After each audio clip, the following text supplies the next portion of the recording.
तो आज हम बात करने वाले हैं हम मॉर्फोलॉजी इन प्लांट के बारे में। तो बेसिकली आज हम पढ़ेंगे द स्टेम। इससे पहले हम द रूट पढ़ चुके हैं।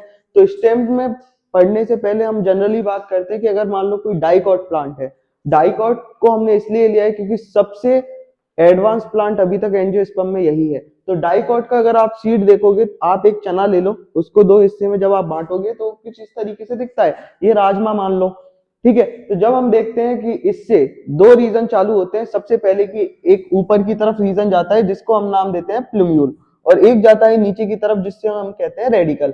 तो बेसिकली प्लूम्यूल से क्या होता है, प्लूम्यूल से जो हमारा ऊपर का हिस्सा है, मिट्टी के ऊपर का हिस्सा जो हम अपनी आंखों से देख सकते हैं, उसको हम कहते हैं हमारा शूट सिस्टम। तो शूट सिस्टम एराइज होता है हमारे प्लूम्यूल से। उसके अलावा अगर हम बात करें रेडिकल, तो हमारी मिट्टी के नीचे जो जड़ें हैं वो जो डेवलप होती है वो किससे होती है बेटा, रेडिकल से होती है, ठीक है। अब जो हमारा शूट सिस्टम है उसको अगर तुम ध्यान से देखोगे, इस तरीके से हमें देखने को मिलता है। तो हमारे शूट सिस्टम में दो रीजन प्रेजेंट होते हैं। एक तो होता है नोड। नोड कौन सा होता है, ये जो आप रेड पेन से देख रहे हो, जहां जहां से हमारी लीफ साइड से निकल रही है, उस रीजन को हम कहते हैं नोड रीजन। और एक होता है हमारा इंटरनोड। इंटरनोड क्या होता है, एक नोड से दूसरे नोड के बीच का जो खाली जगह होती है उसको हम कहते हैं इंटरनोड, ठीक है। नोड का काम क्या होता है, बेसिकली नोड का काम होता है कि वो साइड से, ठीक है, साइड से लीफ को निकालती है, साइड से ब्रांच को निकालती है, साइड से थ्रोन या स्पाइन को निकालती है। ऐसी चीजें जो साइड से निकल रही हैं वो कहां से निकलती हैं, हमारे नोड रीजन से निकलती हैं। उसके बाद इंटरनोड का काम होता है दो नोड के बीच में एक डिस्टेंस को मेंटेन करने का। इतना समझ में आया। चलो अब हम आगे देखते हैं हमें स्टेम में या फिर हमारे शूट सिस्टम में क्या क्या देखने को मिलता है। तो ये तो आप देख के बता सकते हो कि साइड से हमको स्टेम भी देखने को मिलती है, उसके अलावा ब्रांचेस देखने को मिलती हैं, लीफ देखने को मिलती है, फ्लावर और फ्रूट देखने के लिए मिलते हैं, है ना। तो उस पूरी चीज को हम क्या बोलते हैं, पूरे चीज को या पूरे सिस्टम को एक नाम देते हैं शूट सिस्टम। चलो आगे देखते हैं शूट सिस्टम के बारे में।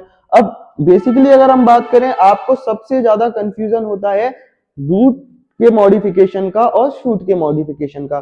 तो लास्ट टाइम हमने जब पढ़ा था रूट का, तो उसमें मैंने आपको एक चीज बताई थी कि जैसे हमारे रूट में प्रेजेंट होते हैं छोटे छोटे से थ्रेड लाइक स्ट्रक्चर जिसको हम कहते हैं रूट हेयर। तो रूट हेयर में आप क्या करोगे, जैसे कि हमने ले ली मूली, मूली में अगर आप ध्यान से देखो छोटे छोटे छोटे छोटे रूट हेयर जैसे प्रेजेंट रहते हैं, इसका मतलब मूली क्या हुई, मॉडिफिकेशन ऑफ रूट। गाजर क्या हुआ, मॉडिफिकेशन ऑफ रूट, क्योंकि इनमें क्या होते हैं बेटा, इनमें छोटे छोटे से रूट हेयर मिलते हैं। तो अब आलू ले लो, अगर आप पोटैटो लेते हो तो उसमें कोई भी रूट नहीं होती, उसमें क्या होते हैं, उसमें निकलते हैं बर्ड।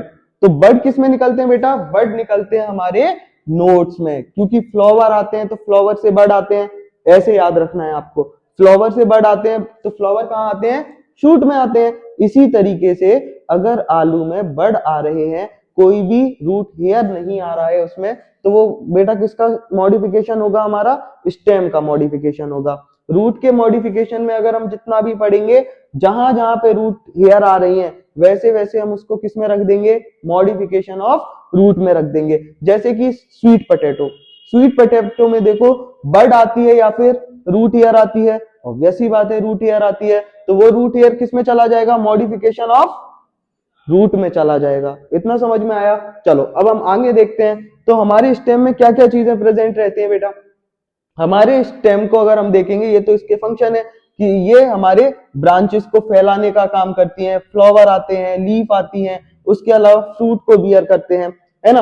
अब जो हमारे रूट हेयर जहां से वाटर का एब्जॉर्प्शन कर रहे हैं नीचे जमीन से, उसको पूरे ऊपर तक ले जाने का काम कौन करता है, यही स्टेम करता है, ठीक है। जो फोटोसिंथेसिस से हमारी लीफ खाना बना रही है उसको नीचे तक लाने का काम कौन करता है, हमारा स्टेम करता है। इसका मतलब जाइलम और फ्लोएम जो प्रेजेंट होता है बेटा, वो किस में होता है, स्टेम में प्रेजेंट होता है, या फिर हम बेसिकली कहते हैं कि सूट सिस्टम में होता है।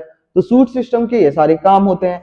चलो अब थोड़ा हम देखते हैं जो हमारी मेन चीज होती है, मॉडिफिकेशन, ठीक है। तो मॉडिफिकेशन अगर आप देखोगे तो स्टेम में फूड स्टोरेज के लिए भी होता है, स्टेम टेंड्रिल बनते हैं सपोर्ट के लिए, ठीक है, थ्रोन होते हैं। अब यहाँ पे एक बेसिकली टर्म आता है जो हमने रूट में और उसमें लीफ में और हमारे स्टेम में हम पढ़ते हैं, एक होते हैं थ्रोन और एक होते हैं स्पाइन। इसमें बड़ा कंफ्यूजन होता है कि सर कैसे आइडेंटिफाई करें। तो बेसिकली सीधा सीधा याद रखो, हमारे स्टेम में क्या प्रेजेंट होते हैं, टिश्यू प्रेजेंट होते हैं, कुछ टाइम के बाद वो कैसे हो जाते हैं, परमानेंट हो जाते हैं, है ना। तो जो हमारा थ्रोन होता है ये मॉडिफिकेशन ऑफ स्टेम होता है, साइज में बड़ा होता है, कुछ टाइम के बाद थोड़ा ब्राउन कलर का और हार्ड पार्ट हो जाता है। लेकिन जो हमारे स्पाइन होते हैं वो ऐसे नहीं होते, छोटे होते हैं, लीफ जैसे ग्रीन कलर के रहते हैं और काफी सॉफ्ट नेचर के होते हैं। ठीक है, अगर मान लो कोई छोटा सा कांटा आपके हाथ में बैठ गया और वो टूट गया तो आप क्लियर कह सकते हो कि ये क्या है, स्पाइन है। चलो अब हम देखते हैं इन्हीं सारे के मॉडिफिकेशन। तो सबसे पहला मॉडिफिकेशन हमारा जो होता है क्या,